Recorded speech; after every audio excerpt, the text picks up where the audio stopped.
வணக்கம். செல்வகுமாரின் வடகிழக்கு பருவமழை குறித்த ஆய்வறிக்கை. தொடர்ந்து நாம் வடகிழக்கு பருவமழை ஆய்வறிக்கை கொடுத்தாலும் நிறைய வினாக்கள் வந்து கொண்டிருக்கிற காரணத்தினாலே அந்த வினாக்களுக்கு விடை தரும் வகையில இந்த அறிக்கை சமர்ப்பிக்கப்படுகிறது.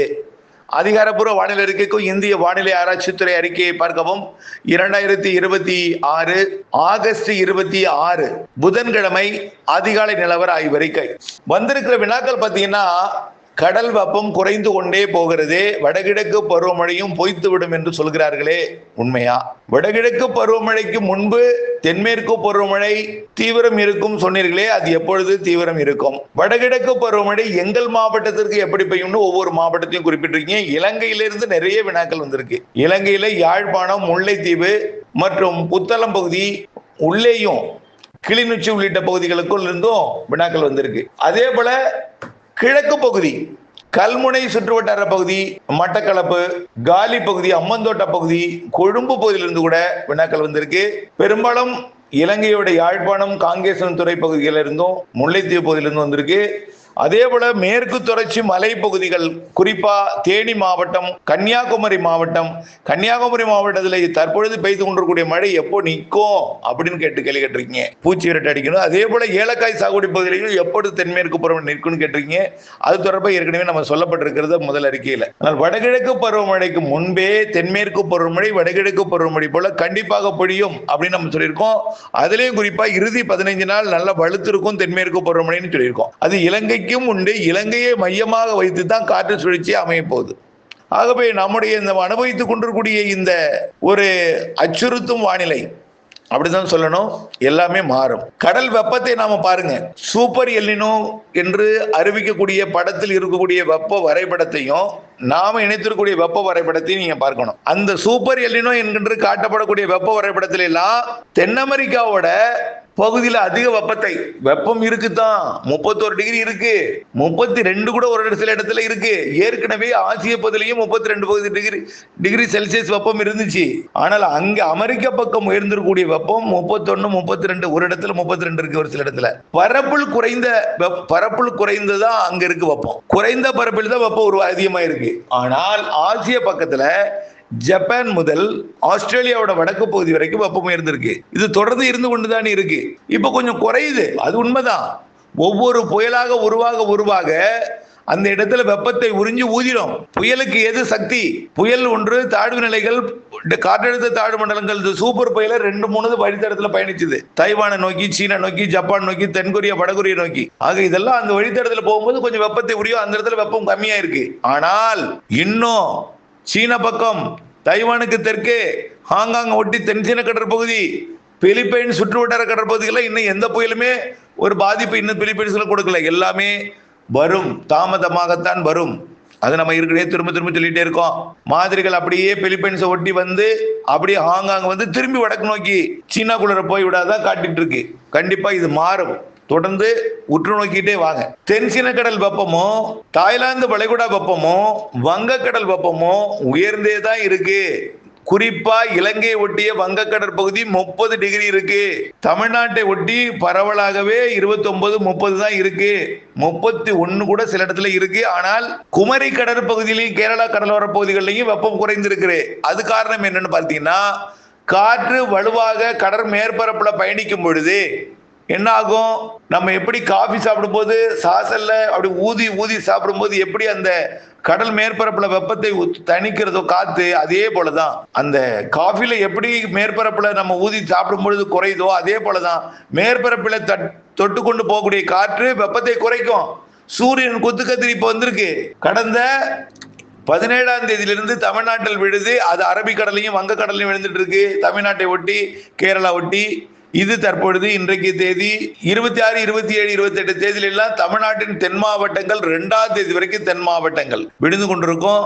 அதனால அதற்கு பிறகு 21ஆம் தேதி வரைக்கும், செப்டம்பர் 21ஆம் தேதி வரைக்கும் குமரி கடல்ல விழும்.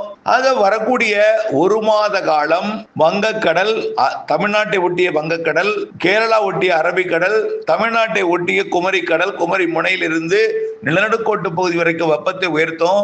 அதற்கு பிறகு நிலநடுக்கோட்டை ஒட்டி மிக மெல்ல வடக்கு நோக்கி தெற்கு நோக்கி நகர்ந்து டிசம்பர் மாதம் 21ஆம் தேதி போயிட்டு திரும்பும் வரைக்கும் நிலநடுக்கோட்டு பகுதி வெப்பம் உயர்ந்து கொண்டே இருக்கும்.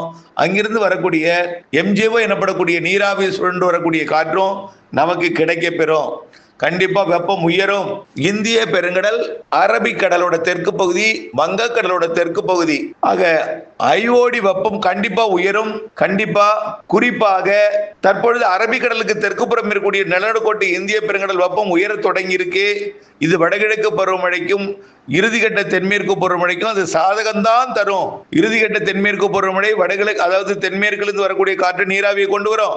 அதே போல வடகிழக்கு பருவமழை அங்கே காற்றழுத்த தாழ்வு நிலைகள் அந்த பகுதிக்கு போகும். அப்போ தமிழ்நாட்டின் வழியாக தென் மாவட்டங்கள் வழியாக ஊடுருவி போகக்கூடிய வகையில அது சிறு சிறு நிகழ்வாக இருந்தாலும் நிறைய மழை பிடிப்பை தரும் வகையில தான் வானிலை அமைப்பு அமையும் என்பதையும் தெரியப்படுத்த விரும்புகிறேன். ஆக பசிபிக் பெருங்கடல்ல எல்னினோவே இருந்தாலும் ஆசியாவோட தென் சின்னக்கடல், தாய்லாந்து வளைகுடா, இந்திய பெருங்கடல், இந்திய பெருங்கடலின் வடக்கு இந்திய பெருங்கடல், அதாவது அரபிக்கடல், வங்கக்கடல், நிலநடுக்கோட்டு இந்திய பெருங்கடல்லாம் கண்டிப்பா இனிமேல் தான் வெப்பம் இன்னும் உயரும் பொழுது வடகிழக்கு பருவமழைக்கு முன்பே தென்மேற்கு பருவமழை வலுவாக இருக்கும். வளிமண்டல சுழற்சி அடுத்தடுத்து உருவாகும். இப்ப தெரியாது பாருங்க, இலங்கை அருகே வளிமண்டல சுழற்சி முன்கூட்டியே உருவாகி தென்மேற்கு பருவமழை இறுதி கட்டத்தை தீவிரப்படுத்தும். அப்பொழுது தமிழ்நாட்டின் இந்த மழை பெய்யாமல் இருக்கக்கூடிய தென் மாவட்டங்கள், கணவாய் பகுதிகள், காற்று பகுதிகள், மேற்கு தொடர்ச்சி மலை பகுதிகளுக்கெல்லாம் நல்ல மழைப்பொழிவை கொடுக்கும். டெல்டா மாவட்டங்களின் தெற்கு பகுதிக்கும், ராமநாதபுரம் கடலோர பகுதிகளுக்கு, தென் கடலோரம் எல்லா மாவட்டங்களுக்கும் கிடைக்கும். அக்டோபர் 18 ஐப்பசி 1 தான் வடகிழக்கு பருவமழை அப்படியே தலைகீடாக மாறும். அப்போ எப்படி கை கொடுக்குன்னா, இப்ப நீராவி நிறைய ஏறுது. ஆனா நீராவியை நீராக மாற்றுவதற்கு குளிர்ச்சித்தன்மை இல்லை.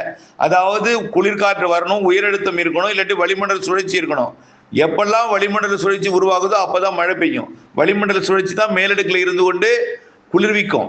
ஆகவே காற்றை மேலே எழுப்பணும், எழுப்பி குளிர்விக்கணும், மழையாக பொழியணும். குளிர்விக்கும் அமைப்பு சாதகம் இல்லாத காரணத்தினால இந்த மழைப்பொழிவு இப்பொழுது இல்லையே தவிர கடல் எல்லாம் சாதகம் இருக்கு. நீரோட்டம் முழு ஒத்துழைப்பு தருது. நீரோட்டம் எங்கிருந்து பாருங்க, சுமத்ரா தீவிலிருந்து நீரோட்டம் இந்திய பெருங்கடலோட நிலநடுக்கோட்டு பகுதிக்கு வருது, வங்கக்கடலோட தெற்கு பகுதிக்கு வருது, அரபிக்கடலோட தெற்கு பகுதிக்கு வருது. நிலநடுக்கோட்டை இந்திய பெருங்கடல் வெப்பம் உயர்த்துவதற்கு நீரோட்டம் சாதகம் இருக்கு. இன்னும் நீரோட்டம் வலுப்பெறும். குறிப்பா தமிழ்நாட்டின் கரையோரத்துல வெப்பம் உயரும். கண்டிப்பா வடகிழக்கு பருவமழை சராசரிக்கு அதிகம் என்பதில் மாற்றமில்லை. அதுவும் தமிழ்நாட்டின் கடலோர மாவட்டங்களுக்கு அதிகம் இருக்கும். அதுலயும் குறிப்பா தென்கடலோரம், இலங்கையை மையமாக வைத்து நிகழ்வுகள் அமையும், காற்று சுழற்சிகள் அமையும். குறிப்பா தென் மாவட்டங்கள் கன்னியாகுமரி, திருநெல்வேலி, தென்காசி, தூத்துக்குடி, விருதுநகர் மற்றும் மதுரை, சிவகங்கை, புதுக்கோட்டை, டெல்டா மாவட்டங்களோட பகுதிகள் ஒட்டுமொத்த, அதே போல நீலகிரியிலிருந்து கன்னியாகுமரி வரைக்கும், அதுலயும் குறிப்பா கோயம்புத்தூருக்கு தெற்கே இருக்கக்கூடிய மேற்கு தொடர்ச்சி மலைப்பகுதி எல்லாம் நல்ல மழைப்பொழிவு வடகிழக்கு பருவமழையிலையும் கொடுக்கும். நிகழ்வு அரபிக்கடல் நோக்கி சிறு சுழற்சியும் காற்று சுழற்சியும் மெல்ல நகரும். அதாவது கடற்கரையோரத்தில் நீடிக்கும், தமிழ்நாட்டின் வளிமண்டலத்து வழியாக பயணிக்கும், அரபிக்கடலில் போய் நிற்கும். அப்படியே மெல்ல நகரும் நிகழ்வாக சிறு நிகழ்வும் அதிக நீரை கொண்டு வந்து கொடுக்கும் வகையில மழைப்பொழிவு இருக்கும் என்பதை நீண்ட காலமா சொல்லிட்டு வர்றோம். அதுல எந்த மாற்றமும் இல்லை. குழப்பிக்கொள்ள வேண்டாம். வரக்கூடிய வினாக்களுக்கான பதில் இது. குழப்பிக்கொள்ள வேண்டாம். வானிலை அப்டேட்ஸோட இணைந்திருங்கள். மழை நீரை சேகரிங்கள். கண்டிப்பா மழை நீரை நீங்க சேமிக்கும் அளவுதான் மழை இருக்கும். சேமிப்பதற்கு அதாவது முன்னெச்சரிக்கை, அதாவது கரைகளை பலப்படுத்தி வைத்தல் தான் நமக்கு முக்கியம். வடகிழக்கு பருவமழை கண்டிப்பா மழை பொழிவு கூடுதலாக தான் இருக்கு. ஆகவே இப்பொழுது இருக்கக்கூடிய இந்த நிலையெல்லாம் மாறும். அதுவும் வடகடலோரம்னா தினம் மழை பெஞ்சிட்டு தான் இருக்கு. செப்டம்பர் 3ஆம் தேதியிலிருந்து இன்னும் மழைப்பொழிவு கூடுதலாகிறது. 8ஆம் தேதியிலிருந்து மேலும் கூடுதலாகிறது.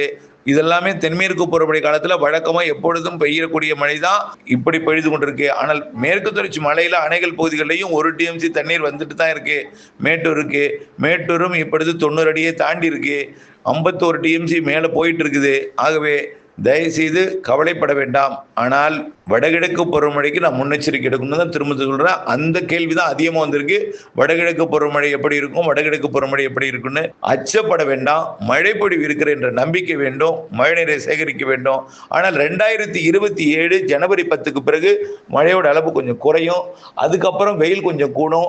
வரக்கூடிய பிப்ரவரி, மார்ச், ஏப்ரல், மே முன் 15 தேதி வரைக்கும் உள்ள வெயில மட்டும் நம்மளை சமாளிக்கணும். அதுக்கு நாம வழக்கமா பெரிய லெவல எல்லாம் இந்த கடந்த ஆண்டு இருந்த, அதாவது கடந்த 2-3 வருடங்களுக்கு முன்பு பாத்தீங்கன்னா ஈரோடெல்லாம் 110க்கு மேலதான் தொடர்ந்து போனுச்சு. அப்படிப்பட்ட ஒரு வெயில் இந்த ஆண்டு கூட கோயம்புத்தூர் மாவட்ட பாலக்காட்டு கணவாயில வெப்பம் அதிகமா இருந்துச்சு. இந்த மாதிரி வெப்பம் ஒரு குறிப்பிட்ட பகுதியில் அதிகமா இருக்கும். புரியுதுங்களா?